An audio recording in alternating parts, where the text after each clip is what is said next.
what burns my butt more than anything is that people love to give an opinion about a manufactured home. And sometimes if they have lived in one before, they're making the comparison of what a manufactured home was when they were little. And their opinions are skewed because manufactured homes have improved exponentially. Today, we're going to be going over exactly what a manufactured home is so you can decide if this is an affordable housing option for you and your family. All right, let's just talk about what a manufactured home is. It is an affordable housing option that is energy efficient, that allows people to be able to afford a home and put them either in a manufactured home park or on an individual lot. Generally, when I'm talking about manufactured homes, I'm talking about the manufactured homes that you would put on a lot, not the ones that you would put in a park itself. Now, manufactured homes can come in single, double, or triple wide. I've even seen ones that actually were 2-story, but I've only seen that one time. And all the components for a manufactured home are made in the plant. And the house is put together in those 2 pieces. Of course, if it's a single wide, it would just be the 1 piece that lands on the piece of property. If it's a double wide, of course, it'll be 2 pieces. And if it was a triple wide, it would have 3 pieces. Everything that's put in a manufactured home is a lot of the same things you would see in a regular stick-built home. These homes are built to HUD specifications. So HUD has to certify these homes. In the next few years, you're going to be seeing them even become more energy efficient than they have been in years past. The current administration is making the manufactured home industry make them more of a green building product. Not only that, the current administration is working with the manufactured housing industry to allow for more manufactured homes to get on the market. But one of the biggest problems for most people when they're trying to buy a manufactured home and get a lot is they can't find a lot that isn't regulated for them to actually have a manufactured home on it. Well, the current administration is working on that as well. So you're going to be seeing a lot more pieces of land that were previously restricted for manufactured homes that are going to allow for more manufactured homes to be on it. Now, if you're concerned in your area that they're going to start putting all these manufactured homes everywhere and you're going to have what people call trailer parks,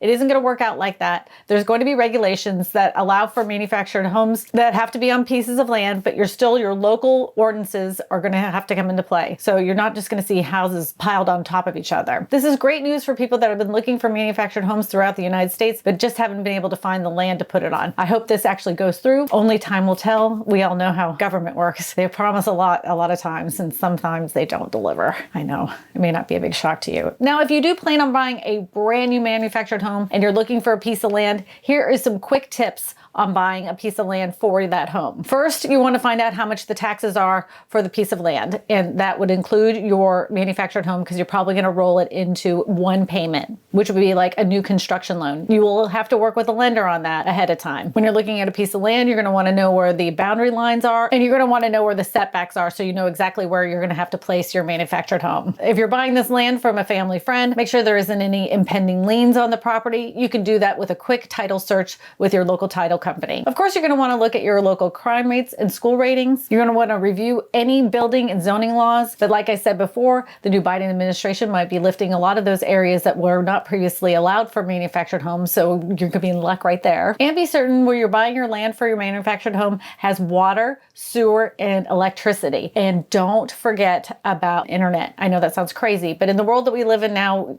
if you're not wanting to live off the grid, you're going to need to have internet access. Oh, and another thing too is if you're buying a rural piece of property, find out if they have trash pickup. I just had somebody that bought a piece of land and didn't realize they didn't have trash pickup, and they called up every single trash company. Now he realizes he has to go to the local dump. That wasn't something he was anticipating. So I just wanted to let you know that ahead of time, especially if you're buying somewhere rural. Lastly, you're going to always want to see if it's in a flood zone, especially if you live in a low-lying area like Louisiana and South Louisiana, because many areas around South Louisiana are in a flood zone. Even if it's in flood zone X, you probably still want to get flood insurance. It's not that expensive. So those are some quick tips if you're going to buy a brand new manufactured home right off the manufactured home lot and you're going to be putting it on land. When it comes to financing, this is one of those things that I get comments all the time saying, my VA will not allow for manufactured homes. That's horse pucking. Even if you look on the government website, it flat out says they do allow for manufactured homes. There are some specifications that they do require. Of course, the home must be a certain age. For all home loans, especially if they're government-backed loans, they need to be at least by 1976, built after 1976. That has to do with the fact that HUD made the manufactured home industry have to align to certain accreditations in order for it to get certified. And that's why you see those plates on all manufactured homes that lets you know that it is HUD certified. Now, some conventional loans and other loan packages are going to require you to have a home that's a lot younger. So some of them will say that it can't be any older than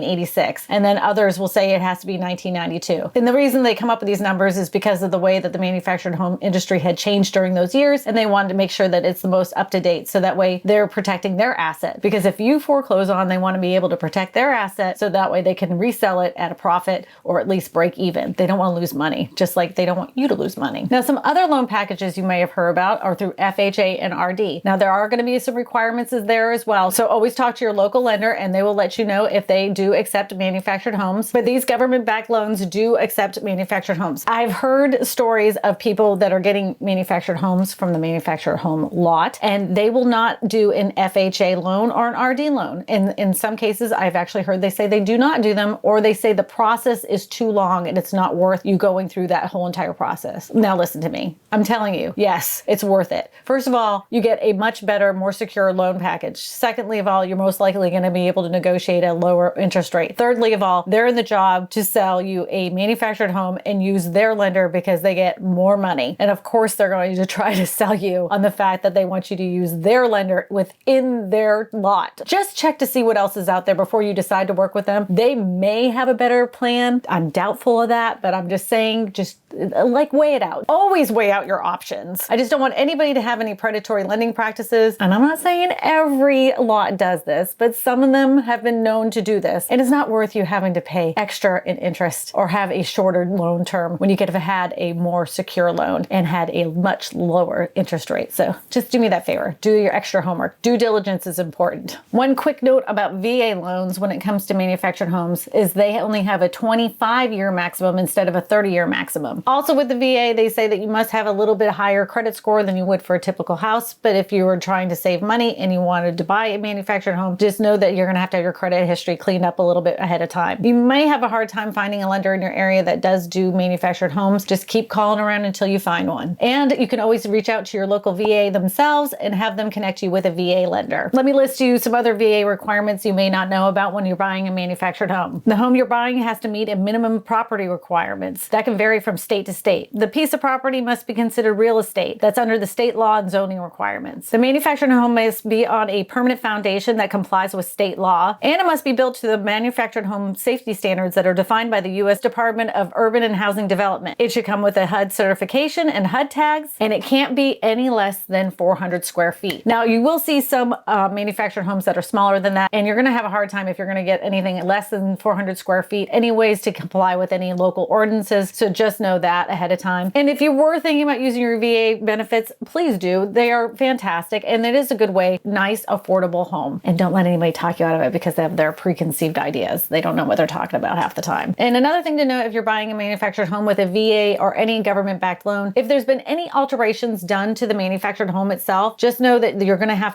make sure that those have been approved, because you don't want to change the structure of the manufactured home, or you're not going to be able to get a government-backed loan on it. You'll have to go conventional, and even then they may or may not be able to finance you for that specific home. So when you're working with a seller with an existing manufactured home and it looks like they have done some alterations on it, make sure they were permitted with the county and they meet all the specifications that are required for your loan. Okay, you might have looked at some of my videos, and the whole idea of buying a plot of land, buying a brand new manufactured home from a dealership, trying to get financed that way seems like more of a hassle than you really want to occur. And you're trying to think that maybe you should buy a already existing one that's in place, that's already attached to land. What is it that you're actually looking for when you're looking at a already existing manufactured home when you walk inside? I mean, is it just the same as any other home? Well, I'm going to show you some key things that you probably should be looking at when you go inside. So let's go ahead. Come on with me. We're going to go inside this one. It's for sale, by the way. Now that we're inside, I want you to do me a favor and look up. The ceiling is going to tell you a lot of things. If you see a lot of like water stains, that look a little orange, or there's fresh paint, that could be a sign that there's a problem with the roof. Another thing I want you to do is that you're walking through the house, do a bounce test. Even though you may look really silly to your real estate agent bouncing up and down, if the house is not leveled correctly, you can have areas in the house that have like a bounciness to them. So if you're jumping up and down like a trampoline, the house isn't leveled correctly, and it may need to be re-leveled, like Releveling can cost the sellers, as little as $500, but that price can go all the way up. Now, a big issue that comes up in many of my videos that people talk about is that there's a moisture issue with manufactured homes. One key way to figure that out, if there is a moisture problem, is to look around the baseboards around the manufactured home to see if you see any kind of mold or mildew. Another thing is look at the windows. Now, if you do see windows that happen to be fogged, and they happen to be double paned windows, that doesn't necessarily mean that there is a moisture issue. It could be the fact that somebody's pressure washed the double pane windows, that seal broke,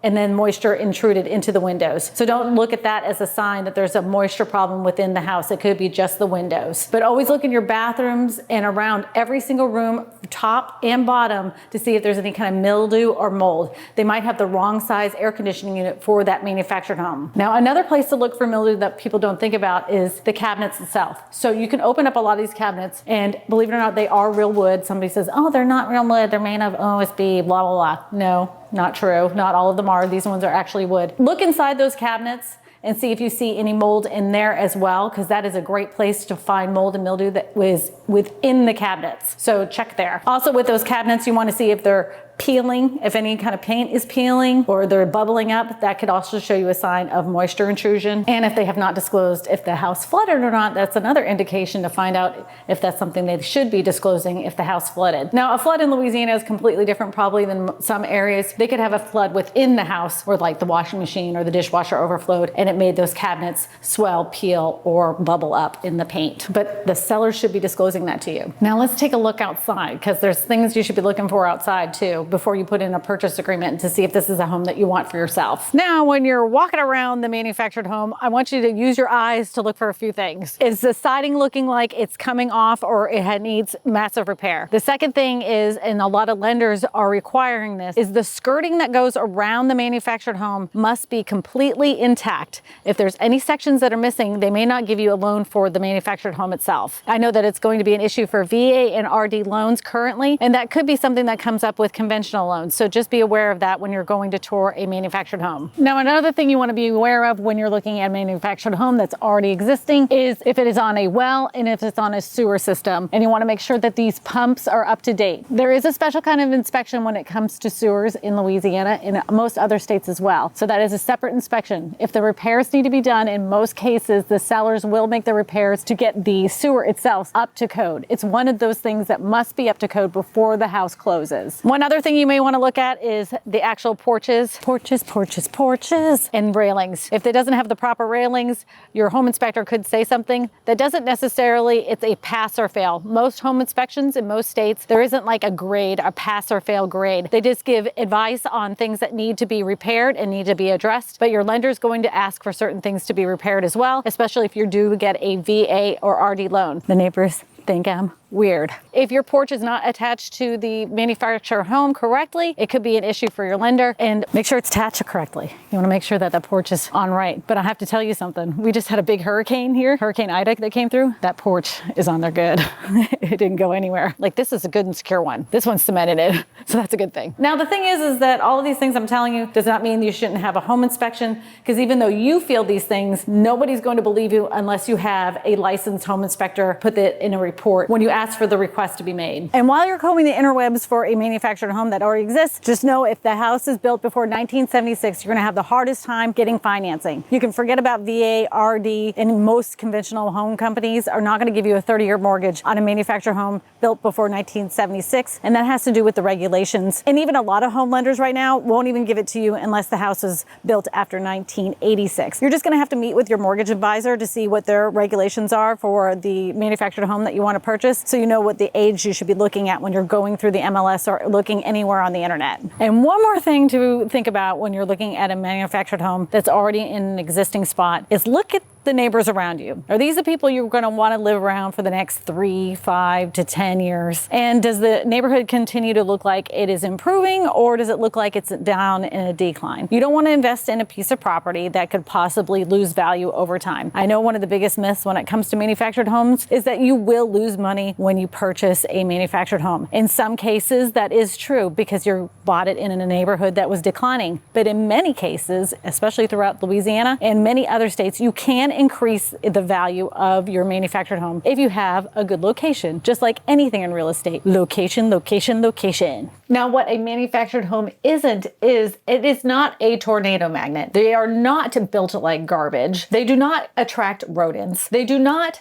attract a certain element of people that live in them. These are all preconceived ideas that people have had and have continued to have throughout the years. If you haven't seen a manufactured home in the last 3 years, then you should really take a closer look at them again. They are a great affordable housing option. And they're a lot less expensive than tiny homes. Price per square foot on a tiny home can cost way over $100 per square foot. Now, when you look at manufactured homes, they could start as little as $75 per square foot and go up from there. Now, just like every industry in the United States, the manufactured home industry has been affected by supply chain issues. So what you could have bought 2 years ago for about $55 per square foot is probably going to cost you about $25 more. It stinks, but it's a supply chain issue, not just for the manufactured home industry. This is all new home building, whether it's modular, stick built, or manufactured. Now that you know what a manufactured home is and what it isn't, is it something that you would consider for you and your family? Let me know in the comments section. To watch more videos about what a manufactured home is and the comparison between modular and manufactured homes, you're going to want to click this video right here. My name is Kristina Smallhorn, your real estate whisperer, and I tell you all this because good real estate information matters.